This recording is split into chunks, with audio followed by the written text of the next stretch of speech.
starting with Colin Renfrew's work, of course, has been to try to bring a real scientific and data-based clarity to this particular story. But the story begins with looting, it begins with stories of Cycladic figurines, and it goes on to all sorts of other things. So we can't touch on everything today, but we'll try to cover as much of the interesting ground as possible.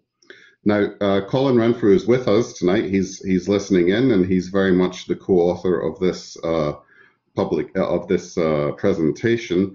This is him talking at the opening of the exhibition on Koufonisi last summer, the exhibition of material from our excavations, which was curated by Stefanos Keramidas and Margarita Drilia. And that was one of the first real moments when we brought our stuff towards the public eye, as it were. But Keros has been in the public eye for a very long time. This object is a head of a Cycladic figurine. It's a massive head of a Cycladic figurine, which is supposed to have been found on Keros in the 19th century. And these two wonderful objects, which many of you will be very familiar with, were also found on Keros in the 19th century, and you can now see them in the National Museum in Athens. So where is Keros? It's in the middle of the Cyclades, and so hopefully you can see that very clearly on the screen there. I have a little pointer. So there's Keros, south of Naxos. And this part here of Keros is the part we're mainly going to be talking about today. It's the western end of Keros. Now, Colin Renfrew first went to Keros in 1963, in July 1963, and this is his photograph from that time. This is him standing in the area of the site that had been sadly looted, and he is looking over to the small islet of Daskalio when he takes this picture. He had heard that there had been looting on this island from Christos Dumas, who suggested that he go and take a look, and Christos Dumas himself went to Keros the same year. This is some of the material that Colin Renfrew picked up while he was there, and at first glance you might think this is pottery. It's not. So this is all marble, and in the middle here, if you can see, I don't know if my pointer is working, but these are three fragments of Cycladic figurines, the very well-known form of Cycladic figurines. So quite an unusual thing to find on the ground, unheard of, I think Colin would say at this point. But excavations followed, excavations by Christos Dumas in 1963 and by Fotinis Afropoulou and Konstantinos Tsakos in 1967. And they found many, many more fragments of Cycladic figurines, and they found one intact Cycladic figurine, which you see here on the left. The story moves forward into the 1970s, 1975, when this exhibition was organized in the museum in Karlsruhe in Germany, and it was at this time that people began to understand the scale of the looting that had taken place on Keros. And all these objects are thought to come from Keros. They are all looted objects, and these are part of the so-called Erlenmeyer collection. So what do we know about the looting? I'm not going to go into this in any detail, but these are a series of aerial photographs taken over the western end of Keros. And if you look at the one from 1945 on the top left here, you can see that the vegetation is mostly intact, and there's just a small area where perhaps there has been some clearance. So there may have been a small amount of activity going on at that time. But by 1960, if you look at this photograph on the right, clearly there has been some major activity going on at the site.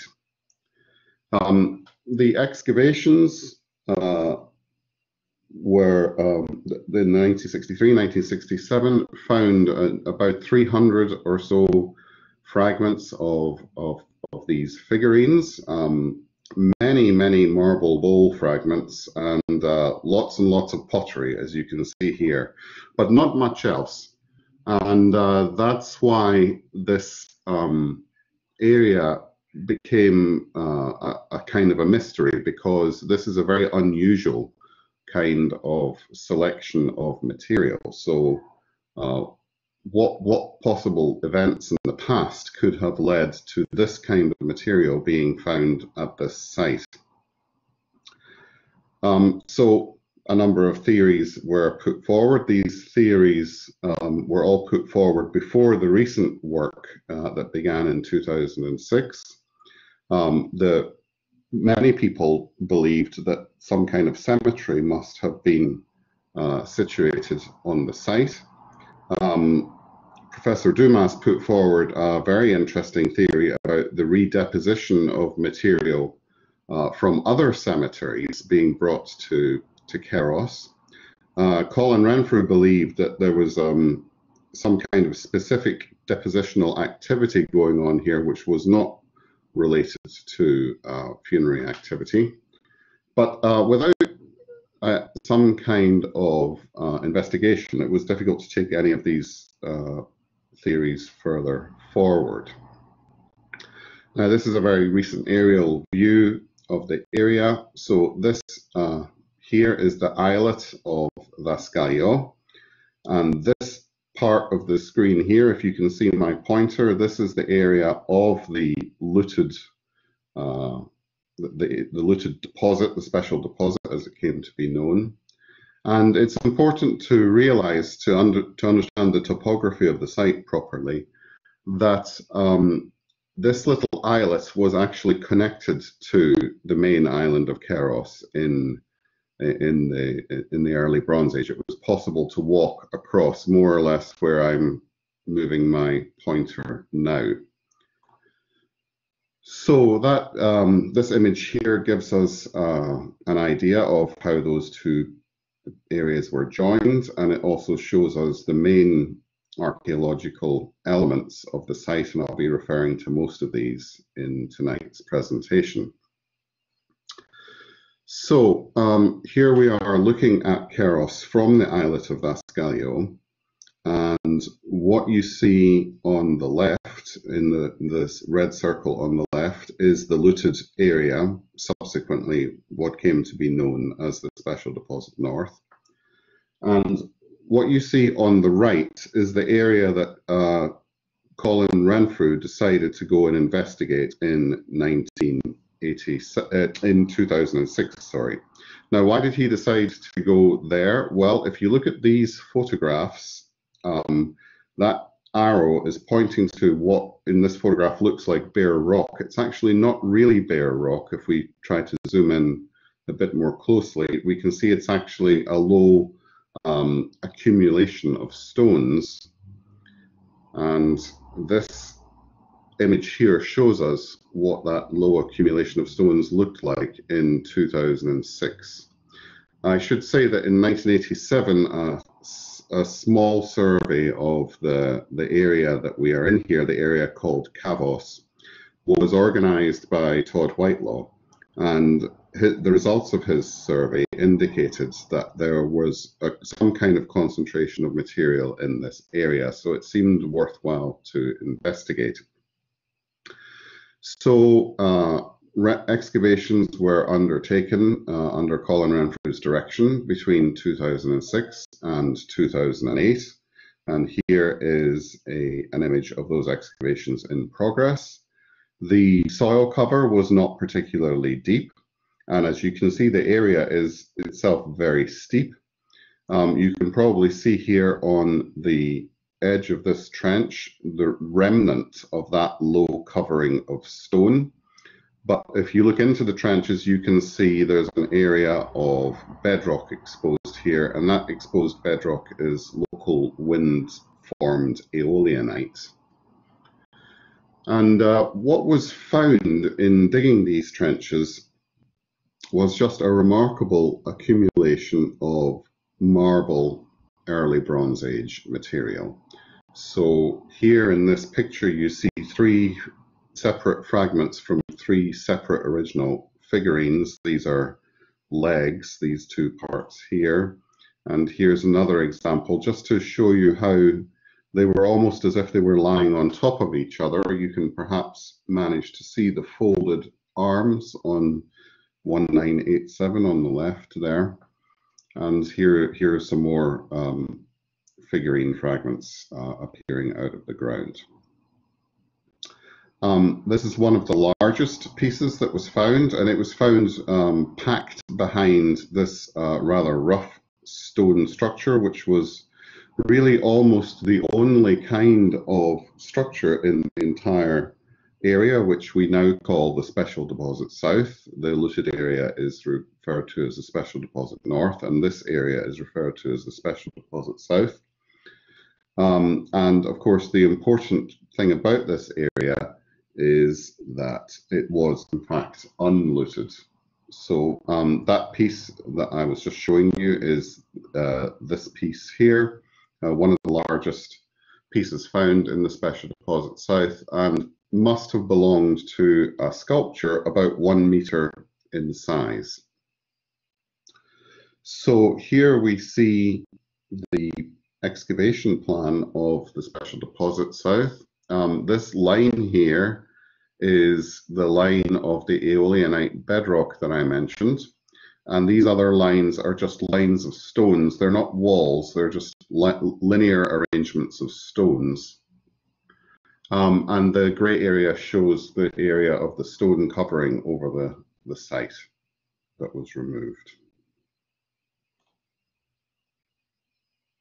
So here we see the density of the finds. This is all of the marble finds from the Special Deposit South. It was something in the region of 550 fragments of Cycladic figurines and about 2,200 fragments of marble and stone vessels. And so here's just a selection of this material. And of course, what's very noticeable about it is that it is fragmentary. And when you look at the marble vessel material, it appears even more fragmentary. It seems to be very battered and broken. Also, the Special Deposit contained a lot of pottery, lots and lots of sauceboat fragments, the largest concentration of sauceboats anywhere in the Aegean, and conical necked jars as well. So the material that makes up both of the special deposits can basically be summed up by what we see here in this slide. It's these two ceramic forms, the conical neck jar and the sauceboat, and it's marble vessels and marble figurines.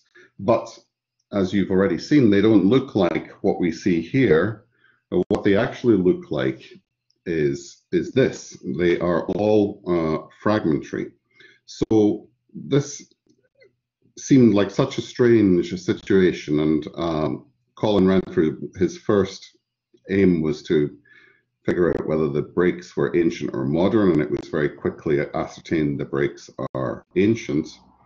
But the most surprising thing is that you can't fit these things back together in any of the categories that we're looking at. Neither the sculptures nor the vessels nor the pottery can be refitted together no matter how hard you try.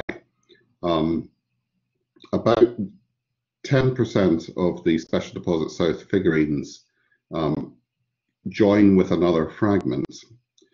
Only 10%, but even in those 10%, when you join the two fragments together, all you get is a larger fragment.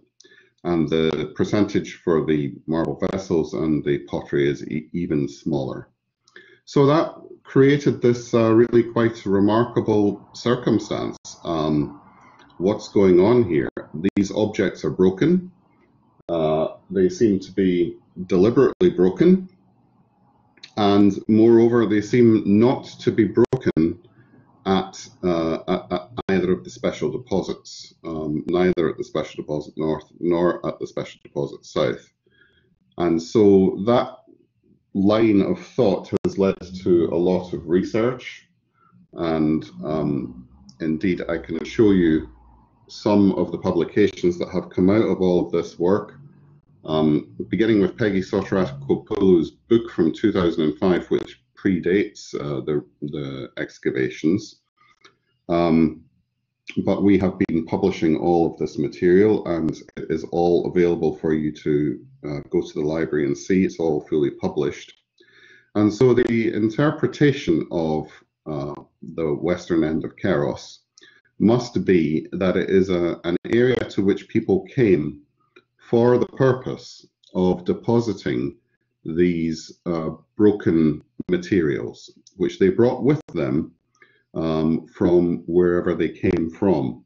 And where they came from, we think, must have been from other islands of the Cyclades. In part, we can come to that conclusion because we know where much of the pottery comes from based on its ceramic fabrics. And so it's reasonably straightforward to detect where a lot of the pottery comes from, although some of it may, sauce boats, for example, may come from even further afield than the Cyclades. But it seems to speak of a regional sanctuary, and that is the interpretation that we've been putting forward since 2012. We believe that this area was used as a regional sanctuary in the early Cycladic II period. So we'll say a little bit more about that as we go on and investigate the rest of the story. But there's really quite a lot more to the story, so I'm going to concentrate more on that during the lecture today. So here we are looking again at the overall site complex at Kavos, and just to bring in the fact that in 2007 to 2008, apart from excavating in the Special Deposit South, excavations were also begun on the islet of Vascaio. And you see here a plan of the results of those excavations, which I'm not going to say too much about now. I'm going to say more about it as we go through the talk this evening. But one result of those excavations was a phasing of the site, the phasing based on the pottery, the study of the pottery by Peggy Soterakopoulouou, which gives us a phase A, a phase B, and a phase C. And these phases have been dated using radiocarbon dating, so that we have a date range between 2750 and 2250. So a 500-year period of use for Vascaio. And the activities in the special deposits, which we were just talking about, seem to cover the whole of this period, the whole of this 500-year period, but with much more emphasis on the earlier part. Phase A seems to be the period of most intense depositions within the special deposits. And the depositions that continued in phase B and phase C seem to have been smaller and less frequent. So this, of course, as I was just saying, is based on the ceramics. There's been a lot of work on the ceramics, beginning back in the 1980s with Cyprian Broodbank and Jill Hilditch, then with Peggy Soterakopoulouou for the last excavations, Jill Hilditch for the Keros Islands survey, which I won't be saying too much about tonight, and then our pottery team for the current excavations you see at the bottom of the slide there, led by Isla Kreinen. So in brief, the excavations of 2007 to 2008 revealed this complex of buildings at the summit which seem in many ways to be non-domestic in character, mainly dated to phase C. So despite our long radiocarbon chronology, much of the occupation at the summit of Dasgalio seems to be of phase C, although we did note signs of occupation all over the islets. So by the time of the end of the excavations in 2008, there was a kind of a slight disconnect between what had been found at Kavos and what had been found on Dasgalio, because, as I was saying just a moment ago, most of the activity in the special deposits seems to have been more or less in our phase A, with some going on into phase B and C, whereas on Dasgalio, the excavations were the other way round. They seemed to find lots of evidence for what was happening in phase B, some evidence for phase B, and not much evidence at all for phase A. So that, I guess, led to a number of fairly obvious questions, which would be the questions that would drive the new excavations. And of course, today I'm mainly talking about the new excavations, which took place between 2016 and 2018. So we wanted to look at the question of the earlier phases on the site. We wanted to know what was going on the site below the summit area. We wanted to understand more about what kind of settlement this was, and we wanted to investigate some of the really impressive architecture that could be seen throughout the site. Now, at this point, I would like to thank many people and organizations who made all of this work possible.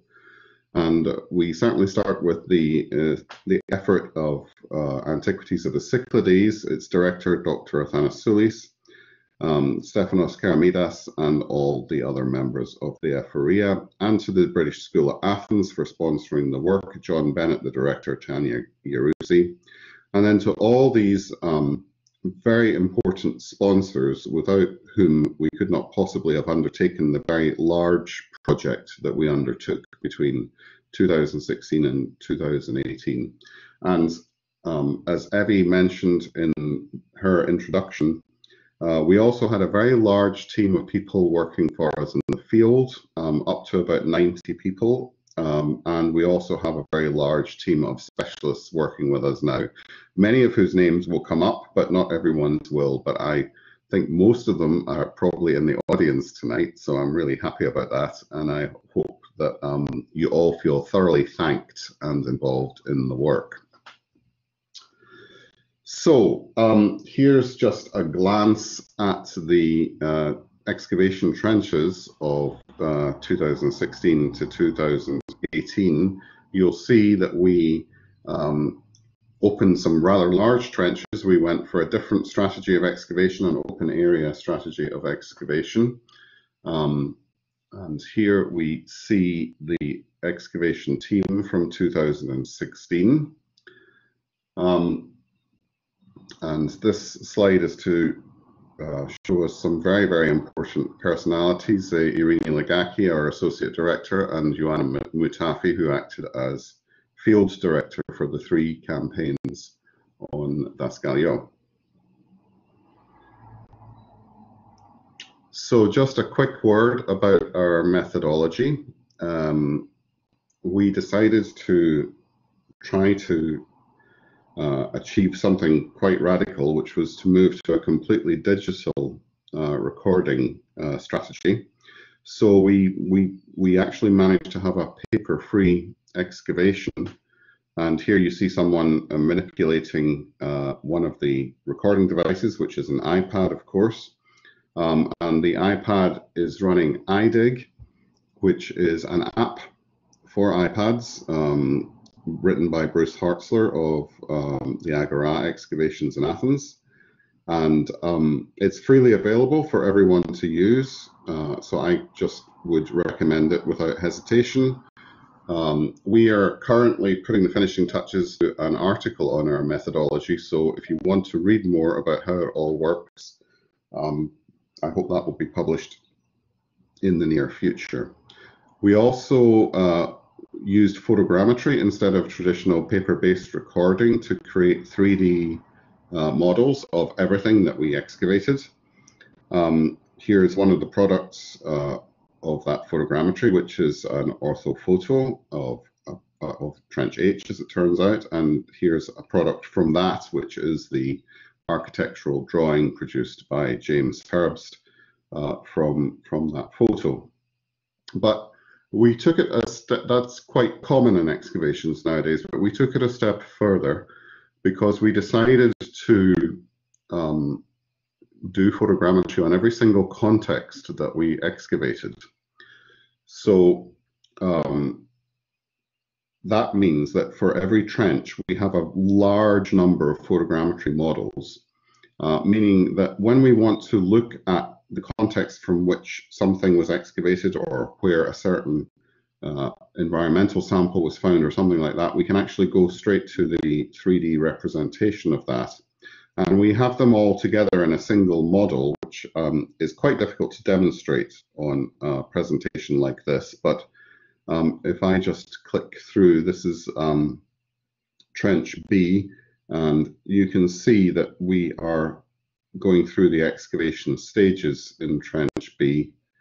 And this is me just switching off different layers until we get to the end of the excavation.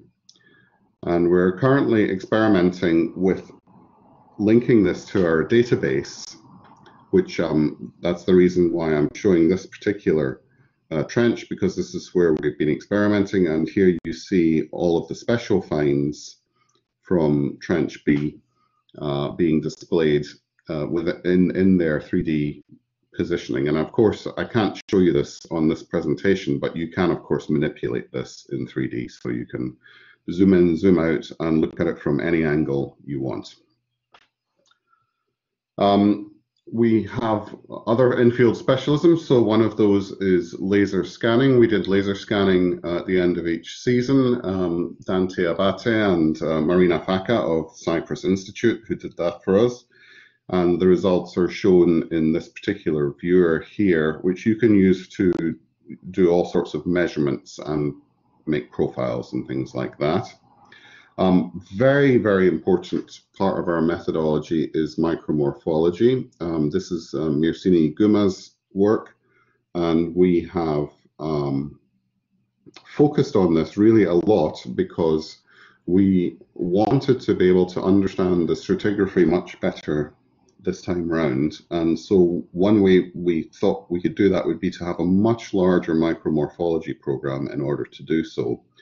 So we had Mircini with us for all 18 weeks of the excavation, and she was working with all the trench supervisors in order to help understand the stratigraphy in each trench. And she took a very large number of samples, I think something like 250 samples, which she is currently studying. And so you see some here in the middle, you see a slab, which is a cut block. So you see some of the layers there, and this is a slide for much closer magnification. So we're really going to understand much more about how our floors were constructed. We also did what I think is the largest program of soil chemistry in the Aegean. We took readings on almost every single excavated context using handheld XRF. So we're at a very early stage in the processing of this. The hope is that we'll be able to use chemical signatures in order to distinguish different activities that may have been taking place. One of the most obvious is related to metal working. So that's what you see on the slide here. On the middle and right, the lead and the copper in the different trenches. And we will come back to that interesting question a little later. In our field laboratory, we set up the ceramics processing with a team of 6 or sometimes 7 people working together with the aim of getting through all of the previous day's pottery in a single day, which we mostly managed to keep up with. And the reason for doing that is that the pottery was also all recorded into our IDIG database. So you begin to see that the aim that we had was to try to record everything in the IDIG database so that everything would be available to everyone in a sort of constant and equal fashion. So on the left on the screen here, you see one of the pottery records being recorded there. We had a full environmental team as well in the field laboratory. We did flotation. You see the residues in the middle there. That's Evie Margaritis, who is in charge of the entire environmental program. You see in the middle and on the right there, looking at samples. And we have a huge data management system, which involves the transfer of data between all the different iPads. This is a huge story. Nathan Mayer on the left there was the person who organized all that wonderfully. And you see Kat Douglas on the right enjoying her dinner one evening. And finally, in the field laboratory, all the photogrammetry processing was done in the field. You see Rosie Campbell and James Herbst here. In order to have all of that up and running at the same time as well. So we try to do everything as far as possible in real time. Now, so I hope you now get the impression that we have a huge team, and this is the huge team here, and everyone I hope is mentioned. I'm sorry for the people who dropped off the bottom of the screen, but it's the work of this team that we're reporting on here tonight. So what I propose to do is to just go through the results from Daskaleo phase by phase, including the results from the 2007-2008 excavations along with the 2016 to 2018 excavations. Now, phase A is the earliest phase, 2750 to 2550. We don't have it in very many places. I hope you can see these little stars. You probably can't. I've put these little stars here to show where phase A is concentrated in both the old and the new excavations. On the right, you see a baking pan with Kerbschnitt decoration. It's in red schist fabric, so we're fairly sure that means it comes from Amargos. And baking pans are a large part of the story of what's going on at Daskaleo, so we will come back to baking pans a little later. But let's start by understanding the structure of the settlement, or at least trying to understand the structure of the settlement, and in particular, which part of that structure may relate to phase A. So one of the most obvious structural features of the site before the excavations began was this line of walling, which you see here. I'm just showing it with my pointer. This was investigated in 2007 to 2008, and it was investigated again in 2016 to 2018. You see these two trenches here have exposed part of this large terrace wall, which continues all the way along here. I think it's about 40 meters long. There's potentially some kind of tower here, although we haven't investigated that, we haven't excavated that. And hopefully you can just about see down here a second wall in this area of scree here. So these are still pictures from the 2007 to 2008 excavations, but you can probably see that feature fairly clearly there. So this is what it looked like when excavation was happening. It's this big bouldery wall, and this wall is made from local bedrock, effectively, very large pieces, not very it's not a particularly beautiful wall, it stands in great contrast, of course, to the area just in front here, which is obviously a secondary feature which has been built up against that wall, and we will come back to talk about that in a moment. So what you see here is some of the work we've done in the more recent excavations. And on the left, you see this wall at its northern end, and you see a second wall down here. And then on the right, you see after excavation, this part of the wall has been exposed. You see another one of these finer walls built up against it, and the wall down here has also been exposed. And I have some photographs to make that just a little bit clearer. There you see this great terrace wall and the wall built in front of it. This is Trench L, by the way, and that's the lower wall that I pointed out earlier. So we began to understand that there must be some kind of system of construction terraces on the promontory, as it then was, mainly because it's so steep. It's about 34 meters high, so there are no flat spaces except at the summit. It's really quite steep all over the island. And in 2008, I was tasked with going around and mapping all of the walls, and you see some of the surface features from 2008 here, and you see some more of them here. Some really quite substantial walls, as in the case of this one here, for example. So that particular wall there, we decided to investigate as one of our trenches in the most recent excavations in order to try to really understand how these systems are working. So here you see the area cleared of vegetation, but before any digging had begun. And here you see what we discovered, really exciting architecture just hidden underneath the ground there. So this is the original wall that was visible and is the terrace wall in this area. And it goes through a really massive return here. So it's a very strong, very massive return. And then up against this, you have this paved walkway leading into the site, underneath which, as you can perhaps see, there is a drain. So this is a really complex piece of architecture.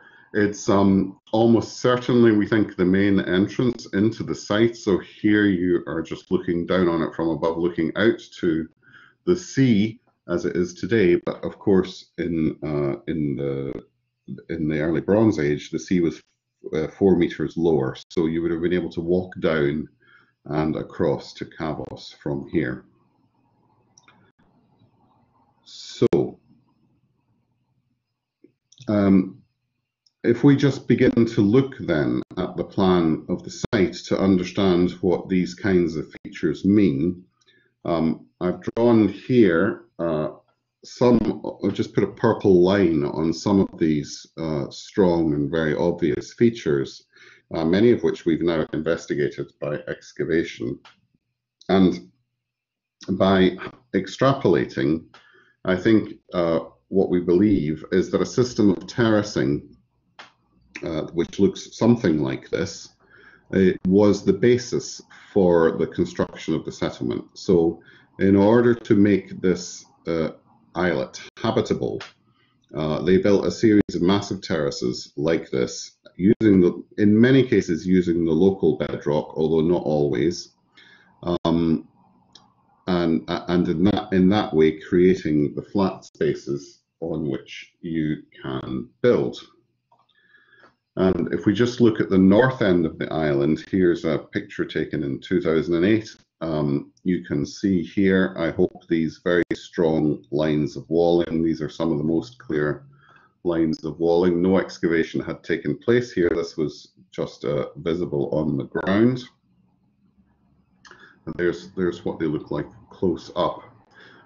These particular walls, though, are not made of the local bedrock. You can see they're made in a different style. And we'll talk about that in just a second.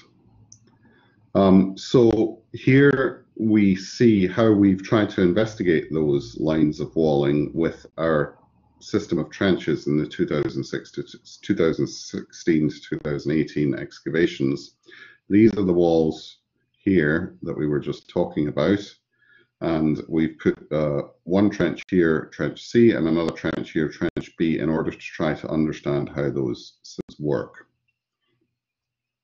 So that leads us, I think, into phase B. I should say that we think a lot of that system of terracing is dated to phase A, but we don't have very clear-cut evidence for that in a lot of places yet, just in a few places. So quite how much of it belongs to phase A and quite how much of it belongs to phase B remains to be seen. And part of that answer will come with our next program of radiocarbon dating, which we will hopefully be initiating very soon. So here we're looking at phase B, and the trenches in red are the ones that have remains of phase B from the recent excavations. And this particular object on the right, which I'm using to represent phase B, comes from trench C. I hope you can see the little star here. That's the find spot for this object. It's an ascos, a very unusual, unique, in fact, ascos. It's made in micaceous schist fabric, which we think means, therefore, that it comes from Eos. And it has these two openings in the upper surface, which were made pre-firing, and so they function as a kind of a strap handle. We are not aware of any parallels for this kind of shape, and it's also in a fairly early context. Most of the other ascoi that we have come from our phase C levels, but this one is from phase B.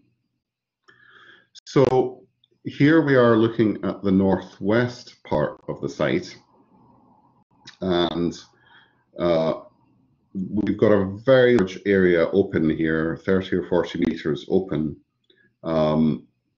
This we did in order to be able to understand how the different architectural systems worked, the systems of terracing, the systems of movement, and the systems of construction of buildings.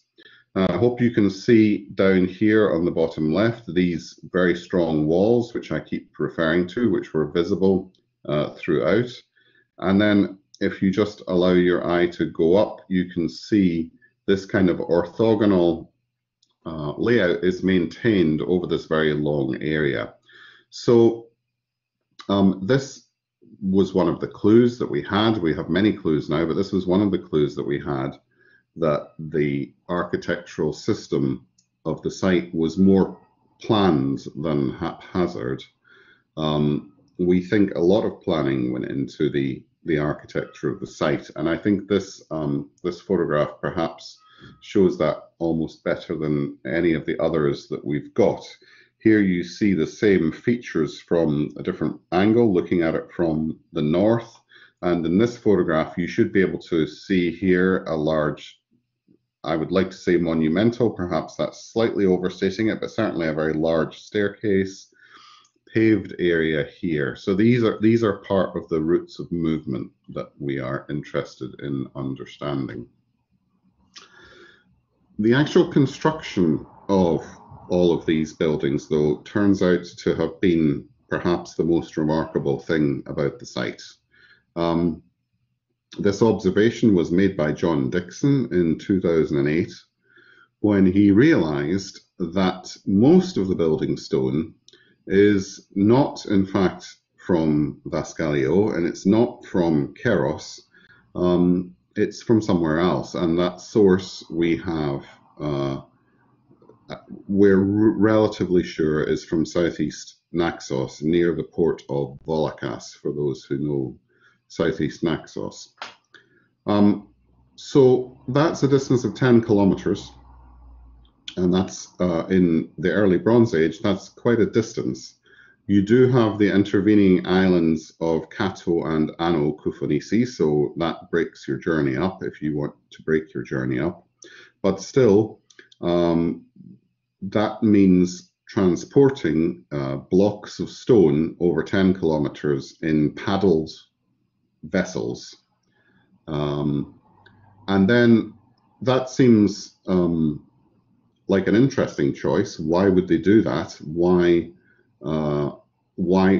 undertake that investment. But when you understand quite how large an investment it is, then it becomes really quite an amazing fact, because we've been trying to calculate the volume of stone imported.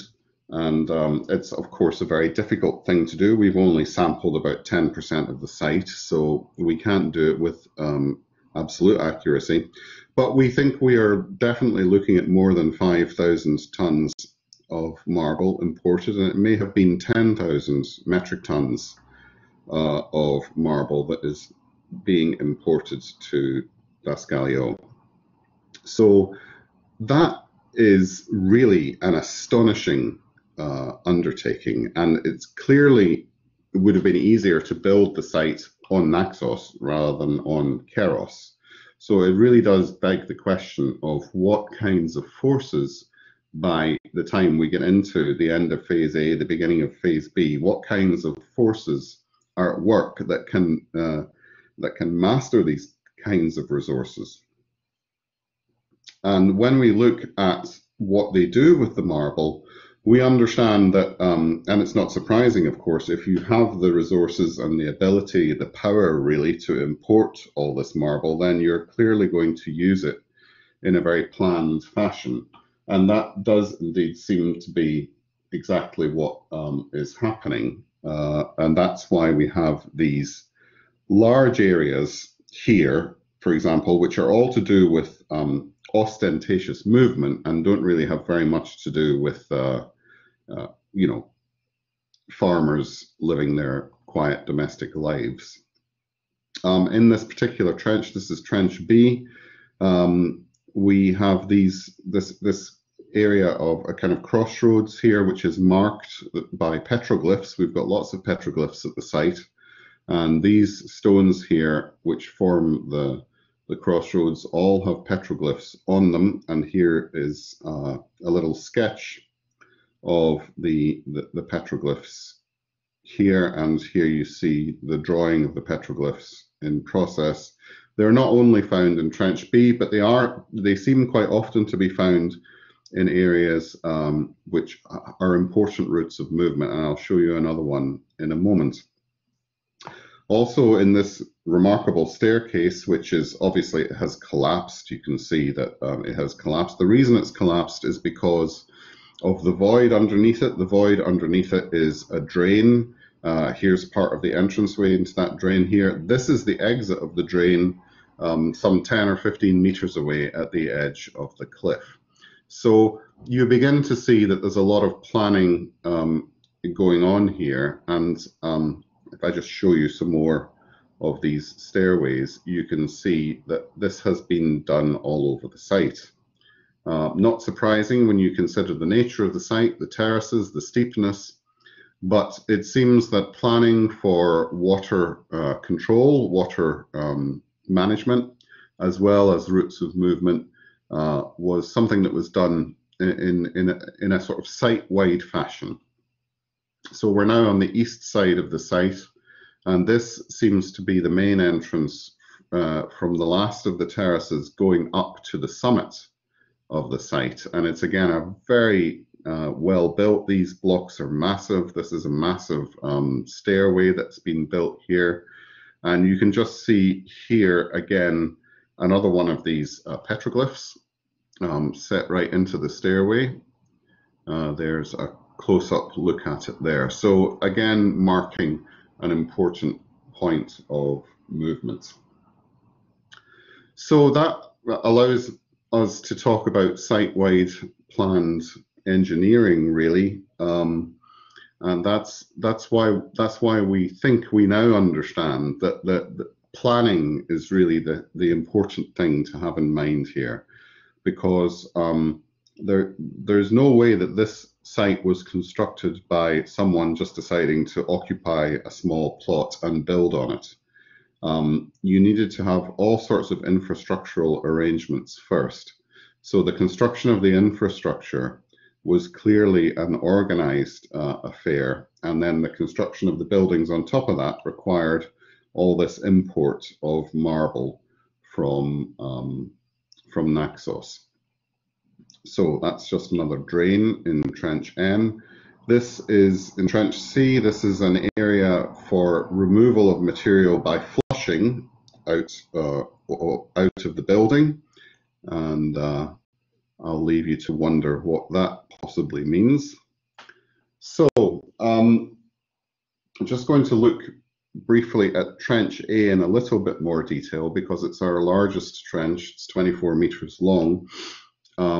It contains these remarkable stairways here. This is a little paved area.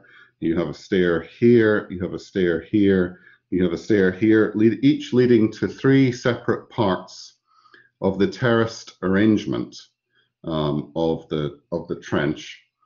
So here's just another view of those stairs. So it's a really complex and planned area of movement. So here's just a sketch plan of the trench by the trench supervisor, Kristen Mann. Here you see those stairways that I was mentioning, and they lead to different parts of the buildings which are built on different levels here, and have all sorts of arrangements for movement through them, including threshold block here and stairs in the bedrock down here. And at the north end of the trench, excuse me, at the north end of the trench, you have something rather different going on. These wide, low walls, which seem somehow to highlight the bedrock, which has been flattened in this area. So that may have been a more public-facing part of the trench. Now, if we look at the ceramics, by far the most predominant kind of functionality that we see in the ceramics is storage. And so you see, I've really just marked a few highlights in the storage, but we do find storage jars absolutely everywhere. So clearly, when we wonder what's going on at the site, storage jars are important. But I did mention baking pans earlier, and they're the other category of pottery which is very common at the site, and we're going to talk in a moment about what they might have been for. So I'm just showing you some storage areas. This is in Trench H again, where the entrance to the site is, which is on the right-hand side of the slide here. This was an intact pot placed on a bench in this particular room, and then in the room just next to it, we had these 3 pithoi ranged against the back wall. And this is in the sort of later phase, the second phase of use, well, it's the third phase, in fact. I should defer to our trench supervisor's very careful phasing of this trench. That's Marie Floquet. This is the third phase of use of this room. And these 3 pots, 2 of them come from Amargos, 1 comes from EOS, and there was another storage jar lying on the ground, which you don't see in this photograph, which came from Milos. So that emphasizes the storage going on at the site. It also emphasizes our ability to track where the pottery comes from. And most important of all, I don't think I've mentioned yet, is that none of the pottery is local. We don't have production of pottery on Keros. We certainly don't have production of pottery on Daskaleo. We don't think we have production of pottery on Keros. And indeed, so far, we haven't identified production of pottery on Ano or Kato Kufanisi, although we think that that cannot be the case. So we think there must be, but we haven't identified that yet. But we have done a lot of work, and when I say we, of course, I'm referring to all the people who I mentioned before, but in terms of the petrography, certainly Jill Hilditch has led the way, and this is her work that we see here. And this slide shows us the proportions of the ceramics from the 3 main areas, Amargos, EOS, and Naxos, from the most recent excavations, the 2016 to 2018 excavations. So you can see that not only are we dealing with entirely imported ceramics, but we're also dealing with ceramics imported from all of the islands that surround Keros. So that fact, which was known for quite some time, prompted us in 2012 and 2013 to have the Keros Islands survey in order to understand a little bit more about the wider area in which we are operating. And I'm not going to say very much about this at all, but the one key result, as you can see here, is that we found early Cycladic material in lots of places on Keros, rather more than we had expected, because we expected Keros to be a bit barren and uninhabitable, but that clearly wasn't the case in the early Bronze Age. So you can see here is the prehistoric pottery that we noted. So large areas of the island were indeed inhabited. We also mapped a lot of terraces on Keros, many of which will be from the historical period, but we believe some of them to be much older than that, and we think some of them must be indeed be prehistoric. You can see the scant remains of the terraces in this photograph here, and that leads us to the question of how farming and food production must have been organized, because hopefully by now you can see that we are looking at a major investment on Dasgalio, and that investment would have to be supported by supply lines. So how on earth would they supply themselves? And part of the answer may well be that that was done through agriculture, certainly agriculture further afield, but also agriculture on Keros itself. So we did also conduct some excavations on Keros in the 2016 to 2018 period. These were, the field director for these was Yorgos Gavalas, and the main aim was to find out anything we could about the use of these features, which you see one of them here, these stone features which are so prevalent in the landscape. And we are reasonably sure we did show that quite a lot of them are early Bronze Age in date, and we'll have more to say about that in a future presentation, but it does suggest early Bronze Age exploitation of Keros. But then we must take into account further afield, as indeed suggested by the ceramics. We did conduct a survey on Kato Kufonisi, and you see here in blue the main site that we found from the early Bronze Age. We have also surveyed on Southeast Naxos. I don't have time to talk about that tonight, but there are major early Bronze Age sites there. So we have a network, and I've put here an agricultural network in question marks, but of course it's the agricultural part is part of a much larger network, which we think we see that Dasgalio is at the center of. So in terms of understanding the activities that are going on in Phase B in these buildings, we obviously wanted to focus as much as we possibly could on the floors. And here you see some very busy floors from 2008 in Trench 1. These floors are right next to each other. These two photographs are taken, you can place them next to each other effectively. And here you see a lot of stone discs. We found many stone discs, more than 2,000, I think, in total. You see more stone discs here, pottery and other artifacts. So the pottery, the stone discs, these kind of talk to us about storage. And here you see, this is the little ascos here on the right-hand side that I started the Phase B discussion with. There it is in situ. So we have some nice floors from the recent excavations as well. And this is one of our most enigmatic features, an area full of stone discs and stone tools in Trench A.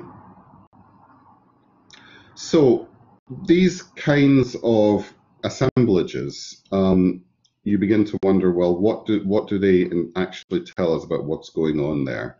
And on the right, you see some of these stone discs that I've mentioned. On the left, you see some of the stone tools, which after they've been studied by Diego Capra and Giulio Lucarini, and the basic feeling is that they are more of an industrial character and less of a domestic character, and that's a very, very interesting conclusion to come to. Another aspect that we're investing very heavily in is the environmental evidence, and I don't have very much to show you tonight because all of that work is ongoing, and of course a lot of it has been interrupted by the current situation, but the work is ongoing. It's being directed by Evi Margaritis at the Cyprus Institute, and there's a huge number of people who are working on these different aspects. I've just chosen a couple of bits of data here. On the left, you see the archaeobotanical evidence from Trench L, which I think has now been fully studied. And there's a wide range of plants that are shown there. It's what Evi describes as a domestic refuse assemblage, but it was found in an area, as we will see in a moment, which is basically a metallurgical workshop area. So that's a very interesting kind of juxtaposition that opens a lot of questions about whether the material is being reused as fuel. But we have to do quite a lot more work to proceed with that.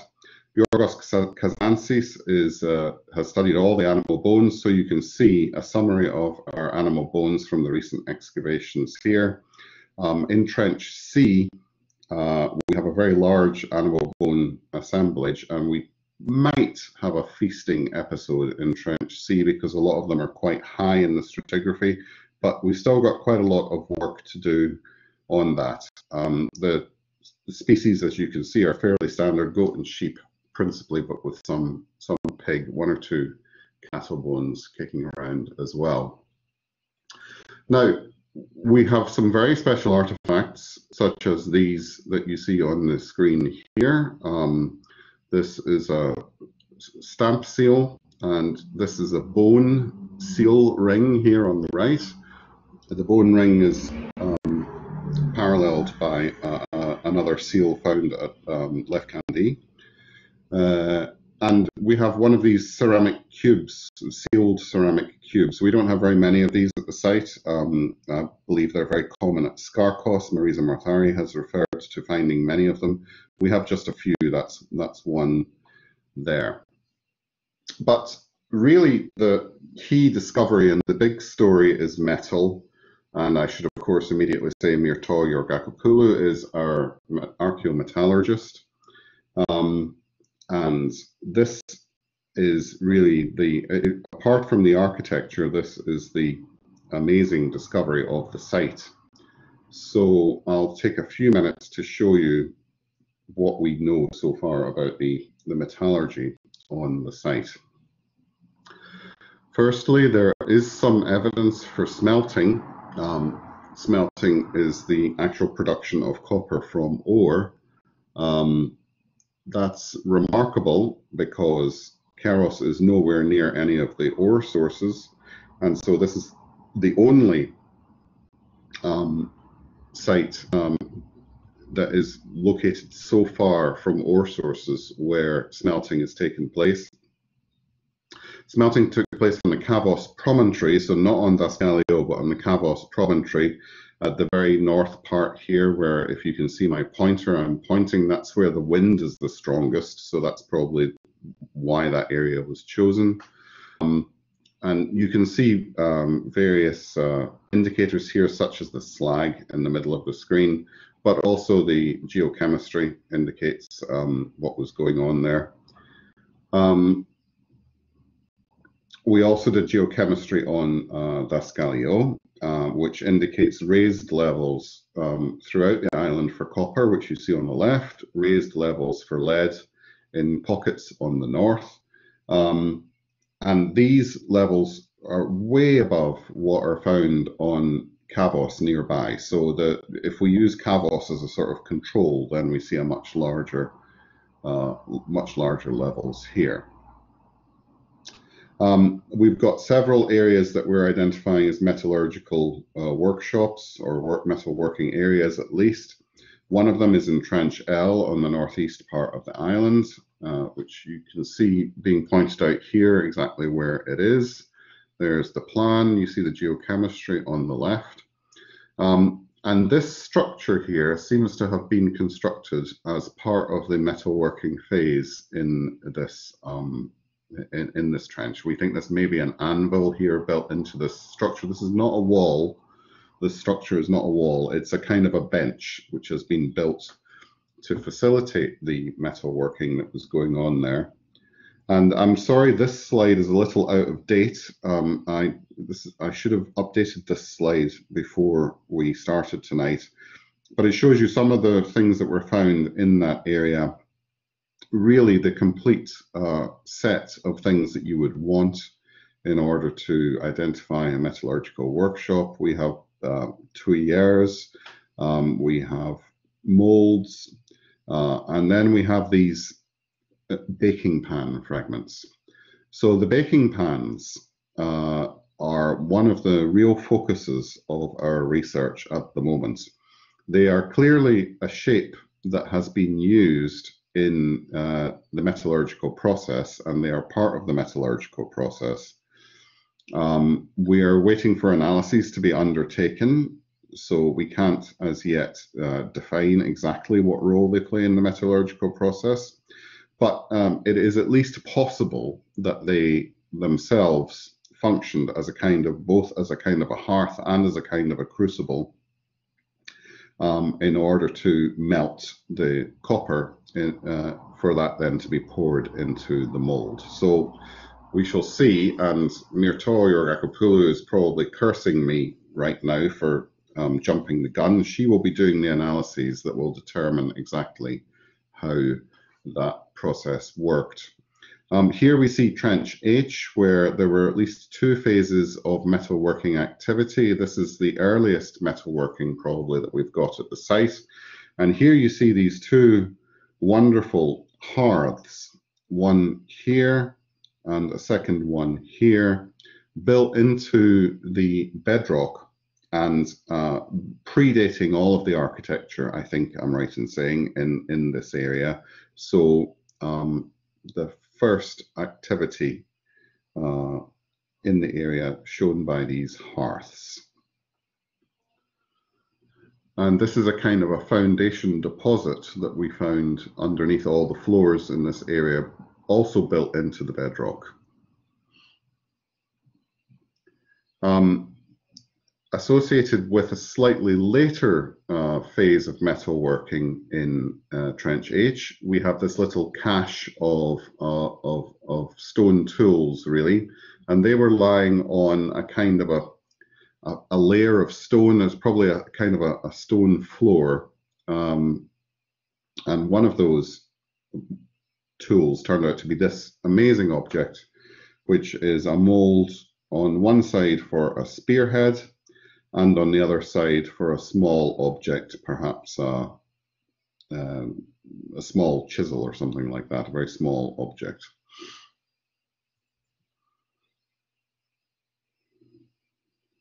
So, do we move on? Yes, we do. So, the story of the metalworking on Vascalio in Phase B is evolving, and we will have more to say about it, but it does seem that we have enough evidence, hopefully, to reconstruct the entire process or processes. There may be different processes relating to slightly different time periods. We have also got indications of perhaps lead working being separate from copper working. It's conceivable we have got some pieces of silver. There's also litharge, so it's conceivable we have silver working, and we have more gold than anywhere else or everywhere else combined in the Cyclades for the early Bronze Age. Lots and lots of little pieces of gold found throughout the site, including in one instance as raw material in hearth remains. indicating how the gold is actually being used. So that part of the story, which is really in many ways the most exciting, begins to let us look at the different kinds of networks that are being operated and manipulated here. Not just networks within which Keros finds itself, but networks which in many ways must have Keros at their heart. And there's just a few, these circles here are just show a few of the different things that we've got. We've got very local things like figurines and stone discs, which mainly come from Naxos, although some of the stone discs come from Amargos and a few might come from Eos. We've got obsidian, of course, which links Keros with Milos. We have the ores and the smelting and the metalworking, which links Keros with the source areas for the metal. And then we have the pottery, which is, of course, a much wider sort of network, which reaches as far as the mainland. And this is what has allowed us to talk about what we call the antecedents of urbanism. We're not saying that Keros is an urban center. What we are saying is that it has a lot of the features which very shortly after this point in time will come to be seen as aspects of urbanism. So Keros seems to be a place where these features are coming together and beginning to represent a new way of doing things. So it's listed on the left: the regional centralization, the exceptional reach, intensification, aggrandizement, the ritual component, which is where we started, and the concept of identity. Now, phase C at Daskaleo is rather different from phase B. If you look on the trenches, you'll see that they are the ones that are in green are the ones at the top of the hill. This is the area where phase C is found. It's not found elsewhere. And indeed, it seems as though the area occupied shrinks, so that in phase C, it's only the settlement area that is occupied. This beautiful object, which I've chosen to represent phase C here, was found where you see the little star here in Trench F. It's a one-handled cup. It's Castries shape, and technologically it's Castries. Dark slipped and highly burnished surface with elaborate impressed and incised decorative motif, which is unparalleled elsewhere at the moment. So just a very quick tour of the summit area. Everything you see here is phase C in date. We begin with the hall at the northern end of the summit. This is a long building, about 14 meters long, but very narrow. And this diagram here shows the sources of the raw materials, and particularly at the north end of the hall, you will see that a lot more local materials are being used. So we're beginning to be at the end of the import of material from Naxos here. But it's still an impressive building. You see here a bench and a hearth located inside the hall. We found this hoard. We don't actually have a large amount of metalworking evidence from phase C, but we do have this small hoard of objects, including on the right, bottom right here, the shaft hole axe, which is tin bronze, and one of the rather few tin bronze objects that we have from the site. We also, in the middle of the summit area, we have this small area that we call it the summit enclosure. It sits in front of this small court here, and it was filled with about 500 of these pebbles, all of which come from the beaches of Ano and Kato Koufonisi. So these pebbles seem to have been brought in phase C to the site deliberately by people who then left them there. So it seems to have been a particular expression of a kind of an acknowledgement of a visit to the summit of the site by leaving something behind. And here these arrows just indicate how narrow and how very unidirectional the architecture is at the top of the site. At the south end of the summit, we did some more excavation recently, so I've joined together some of the images from 2008 and 2018 here. This here is where the this beautiful cup was found in this room here. The character of this building and these buildings at the south end of the summit seem very much related to storage. So here you see pithoi in situ and pithoi broken on floors here. And just a little bit further to the north, if the slide will change, we will see, yes, we will see more storage areas and these large stone discs associated with these pithoi.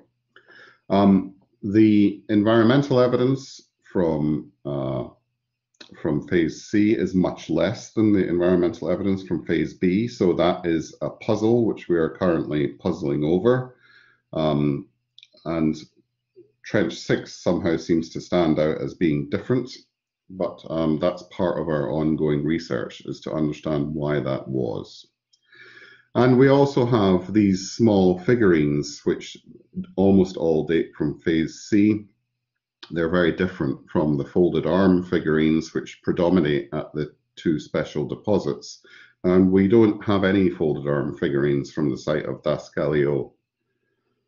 So that brings us towards the end of this presentation. And the question, I think, is one about constructing and changing identity through the centuries, really. These materials here were used in the construction of identity, a kind of a Cycladic identity, an island identity, which came to be somehow anchored on Keros, remarkably anchored on Keros, so that, in fact, the islet of Das Galileo and the two special deposits must have been as much part of that identity as any of these material objects that you see here. But through the centuries, we see change, so that what began as acts of congregation, of people coming together for ritual purposes at the two special deposits, led on to a more permanent presence at the site, with all of that remarkable architecture being orchestrated by some kind of controlling entity. And within that architecture, it seems clear that one of the most important activities was the metalworking activity, so that we have sort of got two different focuses. We've got the focus on deposition and the rituals of deposition, but we also have a focus on creation of materials and perhaps the rituals of creation of materials, in particular the metals, which may then have been something that you took away. So if you brought something to deposit in the special deposit, you may have taken something away which may have been metal. So that just gives us this tiny little historical sketch. In phase A, it's a sanctuary, center of congregation. By phase B, it's a proto-urban center of power. And in phase C, it's the end of the sanctuary and retrenchment on Das Galileo. So I would like to thank again everyone who has been part of this massive project, which is of course ongoing. We're still working, and many of these people are working hard on all of this material now, so we will have an even more intricate story that we can tell you, I hope, in the near future. So thank you all very much. Michael, thank you very much for this outstanding presentation, for this detailed overview of the Keros excavations, of the finds, of the excavation procedures, and of course of the highly interesting interpretations of the finds. And now we can start with our discussion, and there is a very simple way, a very easy and safe way for us all to set our questions and comments, that is to use the chat panel. You can write your comments and questions in the chat panel, and we will read them. Michael will read your questions and comments, and we'll try to answer them. Eddie Margaritis is also here to answer and to participate in the discussion. And since my microphone is now working, it's my opportunity maybe to start with a couple of questions I always wanted to ask about Keros. And my first question concerns the issue of monumentality and planning. And it is true that in Keros we encounter a kind of monumentality and planning that when we encounter such thing in prehistory, we often associate it with larger scale proto-state formations. In this case, we have smaller scale Cycladic communities of the early Bronze Age. And my question is, how are we to interpret the emergence of such large-scale features in a smaller scale social context? Or to put it in another way, who was in charge of all this? Well, the who was in charge is a difficult question to answer, but I think the seeds of the understanding and the interpretation are in Colin Renfrew's 1972 book, The Emergence of Civilization, which was the first really in-depth, I say the first, I mean maybe the only really in-depth study of a region such as this, which tried to demonstrate how all the different forms of evidence can lead to what we might regard as the emergence of civilization. And then Cyprian Broodbank's work around 2000 showing the importance of mobility and movement and communication. And that's really, I think, when I emphasized identity a little bit toward the end there, what I really wanted to bring in was the idea that communication and movement leads to information flow, information exchange. And I think what we're seeing in the Cyclades at this time is an increase in the pace of information exchange. And what that means is that not only were people building an identity for themselves, but they were doing so at ever faster rates and bringing in different aspects of different societies surrounding them as well. And somehow Keros became the center of all of this, and it started because of the ritual focus on Keros, but that ritual focus changed probably quite rapidly into something quite different.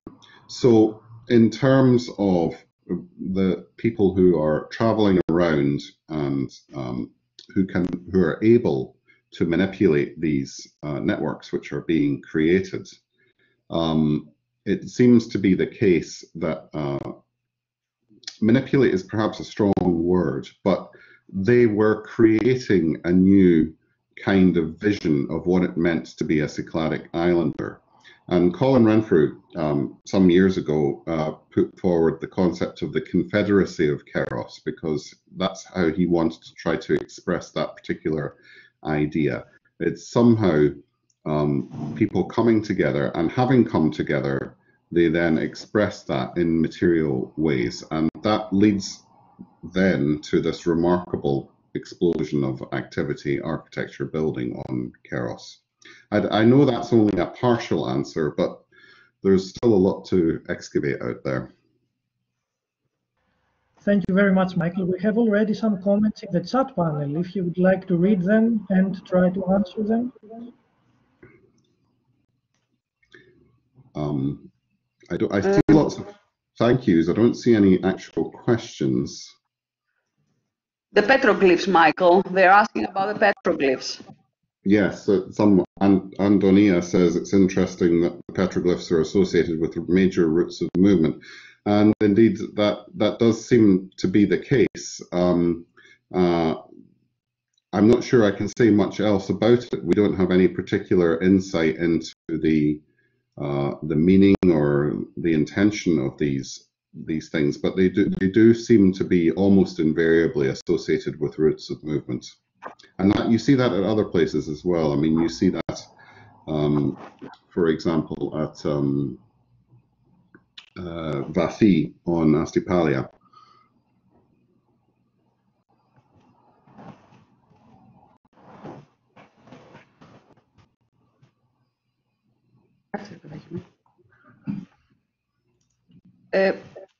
Michael, can you see what they have? Yes, Andreas is saying. Who, sorry? Michael, can you see? Yes, Andreas Vlachopoulos says cavities are very common in Astypalae as well. So he's actually what you said about Astypalae. Okay, that's good. I don't actually see that, so maybe I'm not seeing all the comments, but I am. I'll try to tell you what's going on. What I wanted to do actually, like there, Andrea says, where major other motives are also indicating pathways. Motifs. Yeah, motives. Where major motives are also indicating pathways. And then another question from Yannis Papadatos is that which is the evidence about the sanctuary continuing in phase B, which is a very interesting question. Both are very okay. Well, let's start with the second one because that's relatively straightforward. So thank you, Yanni. First of all, we do use the concept of the sanctuary to refer to the whole site complex. So for us, the sanctuary maybe is most obviously shown at the two special deposits, but we regard the whole site as the sanctuary, really.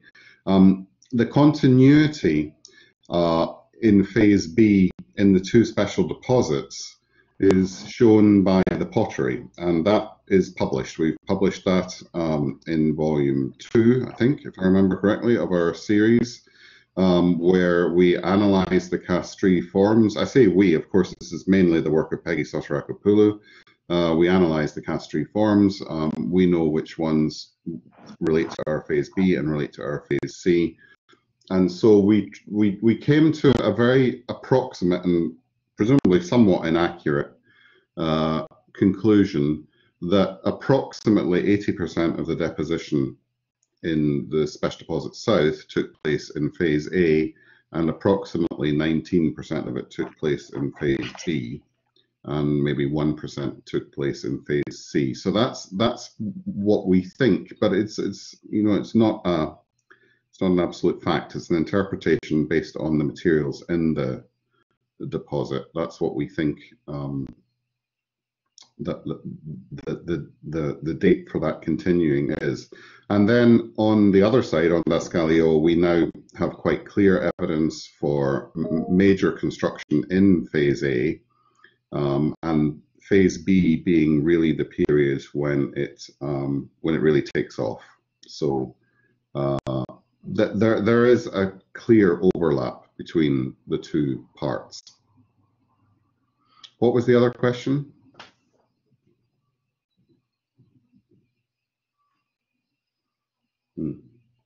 I think we may have lost Evie, and it is the case that for some reason I can't actually see these questions. Can you hear me? I can hear you now. Yes, Andreas Vlachopoulos, well, he has so much experience from Astypalae, asking is like where major other motives also indicating pathways. So if we had other motives there. And then we have another one from Rafael. I don't know if it is Rafael from Kira Rafael or Rafael, but it says that it's interesting that most of the routes of movement shown on the slide are associated with the west of the island. Are there any evidence about the east and Anatolia?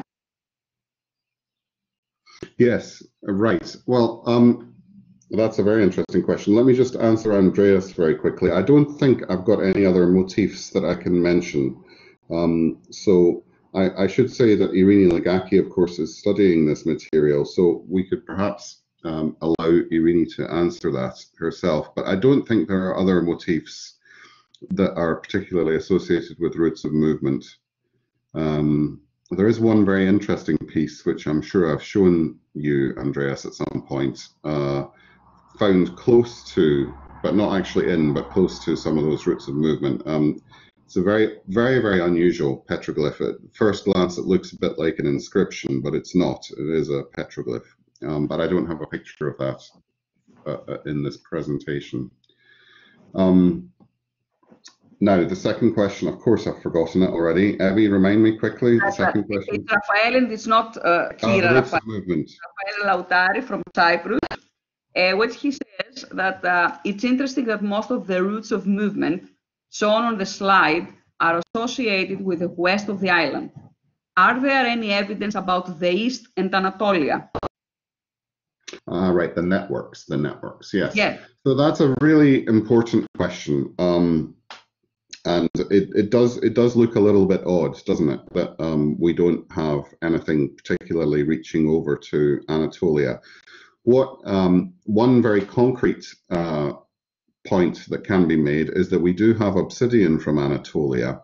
We've actually got quite a lot of obsidian from Anatolia. I believe in one of our trenches, as much as 2%, I think that's trench C if I remember correctly, as much as 2% of the obsidian is from Anatolia, which is really quite a high percentage when you consider that we have a very good source of obsidian nearby on Milos. So there clearly is a route by which obsidian reaches Keros. We don't have any ceramic evidence as such, so we don't have anything that seems to be imported from Anatolia. We barely have anything that seems to be imported from Crete, has to be said as well. There are just one or two possible examples from Crete, but we don't really have anything from Anatolia. So it's difficult to pin that down. We know that such networks are in existence. For example, the recently published observation that there's so much Melian obsidian at Çukurçay Höyük obviously demonstrates that such networks exist, but we are at the moment we haven't clearly identified where Keros sits with that. We have a question from Urania Kuka. Heavy. Could you tell us the chronological distribution of the gold finds? Are any try to identify the provenance of gold? Well, I'm not sure how one could go about doing that, and I rather wish Mirta could answer that question instead of me. We don't really know very much about gold sources in the Cyclades, although there may have been some, but they're not really very well documented. The gold that we have is quite consistent. There's quite a lot of it in the sense that it's found in several different trenches, but of course, in terms of quantities, is very small, not surprisingly. It's tiny pieces that have been lost one way or another. But whether there's a clear analytical way of determining successfully where it comes from, I'm not sure. We'd have to let Mirta answer that. There is also an interesting question by Jan Kral. Are there any signs of defensive structures or anything which could be interpreted as early fortifications, especially if it was the center of power? Well, yes. The short answer to that is no. We don't think that any of the architecture is specifically defensive. But that's the short answer. The long answer is that you have to ask yourself, well, what do you actually mean by defensive architecture? If you look at the kinds of constructions that we're talking about, which involve these massive terraces with potentially rather narrow routes of movement between the terraces, as certainly as we've seen in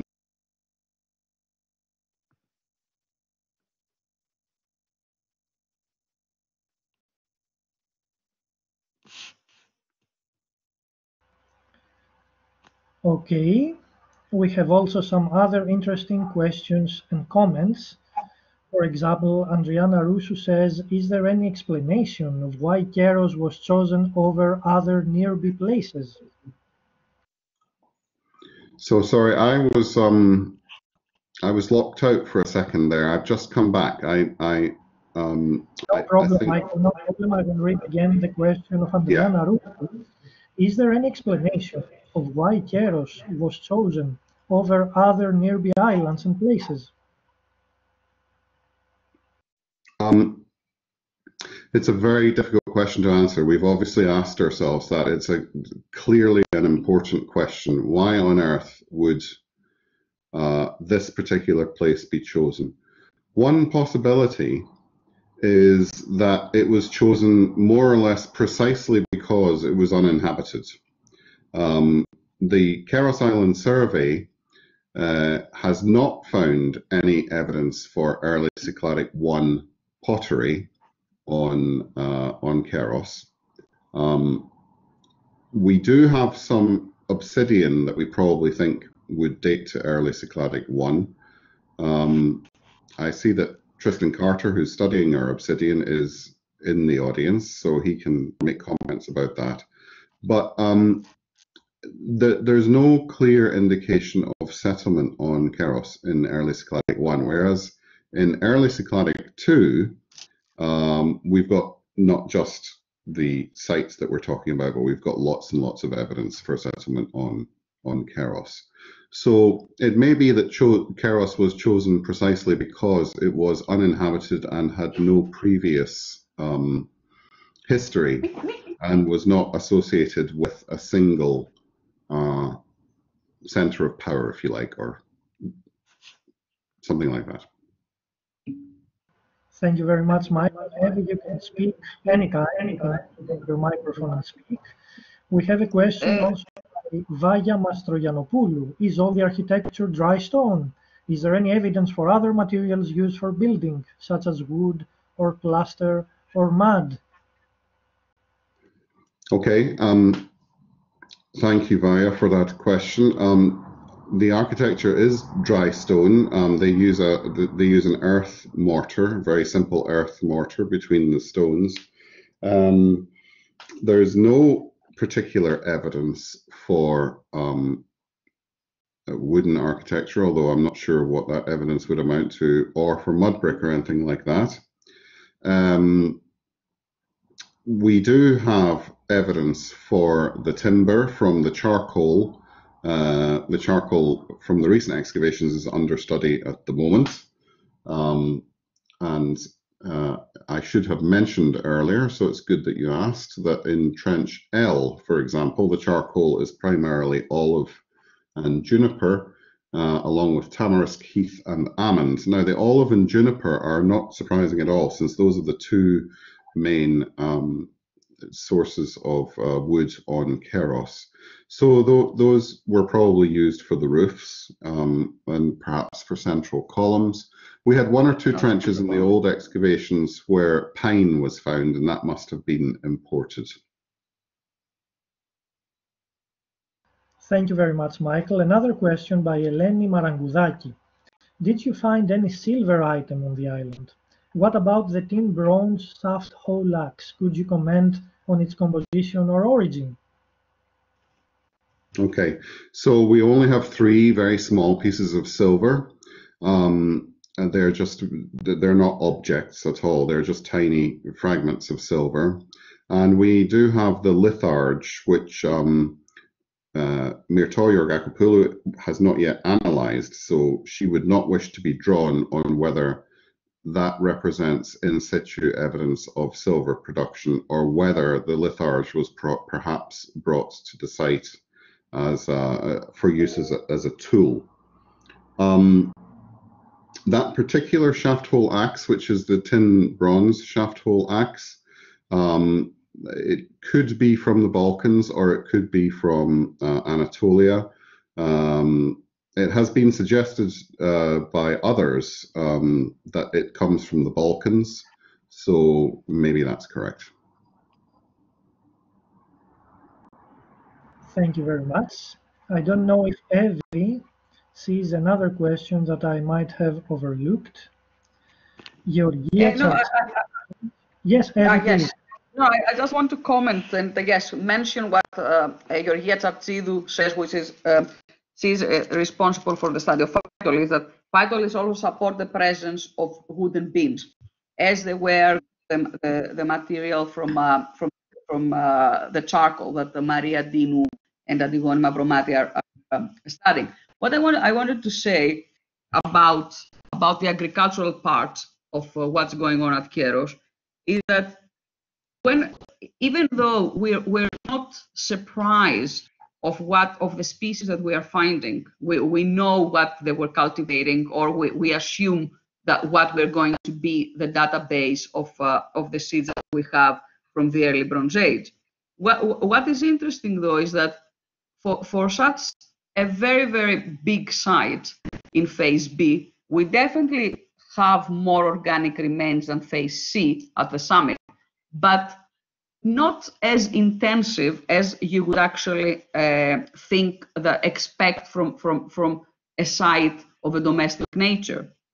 Having said that, and Michael mentioned a key question of where agricultural produce comes from. If you see other sites of the same period, like Skarpos, for example, which, okay, it's a little bit earlier, but of the early Bronze Age, you have tons of ground stone tools.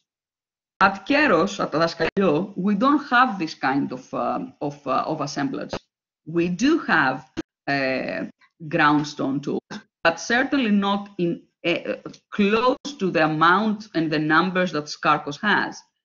And when we actually did starch analysis at the ground stone tools, which is in an experimental level in the sense that it's something that the methodology is being developed still. This is studied by Juanjo Granera Fos from the University of Barcelona. They haven't found starches on the ground stone tools. And this is surprising because it suggests that we don't have like processing of seeds and grains and pulses. So the question is that, okay, were they there and what we have agricultural residues where they were actually eating because they had to eat, and we have a site that is dedicated to craft production, or we actually have a domestic site with some craft production. And I think this is a key question of how we're going to interpret the site. Thank you very much, Evie. There is also another question on cereal. Maybe you would like to comment on this. Yes, I can't see it. Hold on.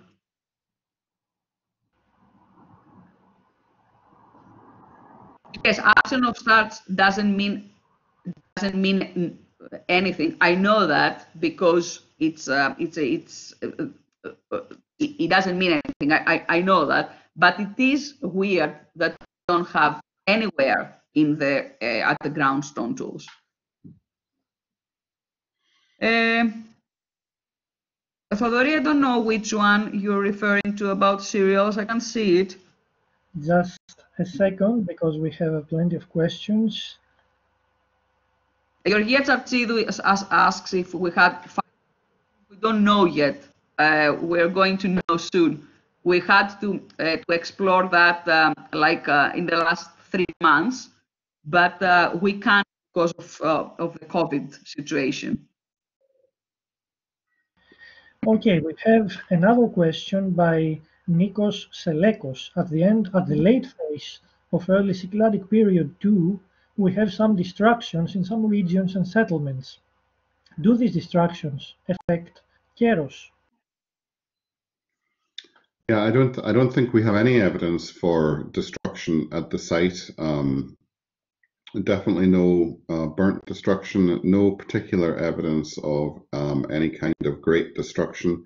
It's really quite an interesting situation because in phase B, we really think that almost all of the east and north side of the island was built up with these terraces and with buildings on top of the terraces. But these buildings, where we've excavated them at least, do not continue into phase C. So it seems that the occupation of the site in phase C is limited to the summit. At the moment, from the evidence we've got, the occupation is limited to the summit. And this more or less suggests that the rest of the site was abandoned, which is really quite an amazing concept. It's quite hard to get your head around because the buildings that are constructed in Phase C on the summit are not, they're not small or minor or, some kind of squatting resettlement. They are quite important buildings, some of which clearly have a non-domestic use. So, and we have also the evidence for the ritual use of some of the rooms on the summit.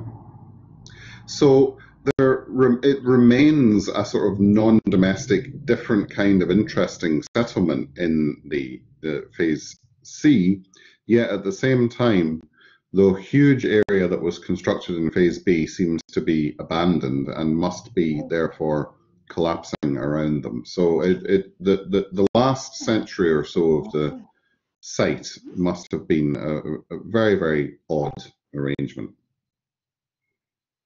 Thank you very much, Michael. I will read the last comment by Antonia. You mentioned that about 10% or less of the figurine fragments from the special deposits actually had joints among the same deposit. Are there any attempts to see if there are any joints from other areas of the island, maybe even Daskaliou? Well, definitely not from Daskaliou, because we don't have folded arm figurines at all on Daskaliou. For other areas of the island, we have looked for joins between the two special deposits, Special Deposit North and Special Deposit South, and we haven't found any joins, and we're reasonably certain. Of course, the Special Deposit North material is the remnant that is available to us after the looting, so it's not the whole of the assemblage, but we're reasonably certain that there aren't joins between the Special Deposit North and the Special Deposit South.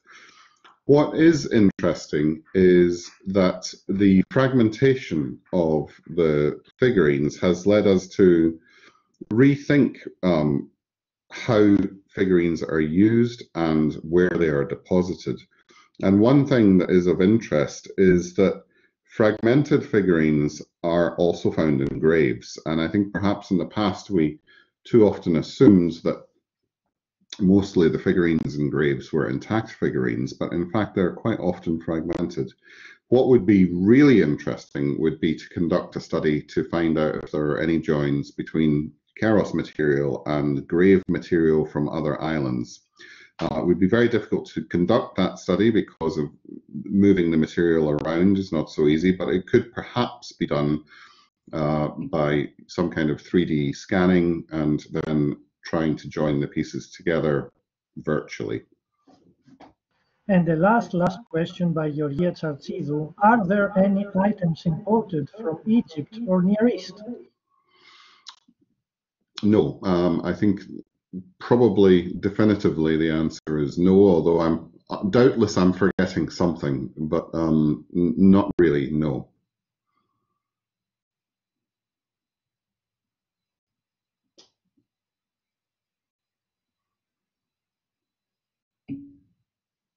Okay, so I think with this question we reach the end of our tonight's online lecture.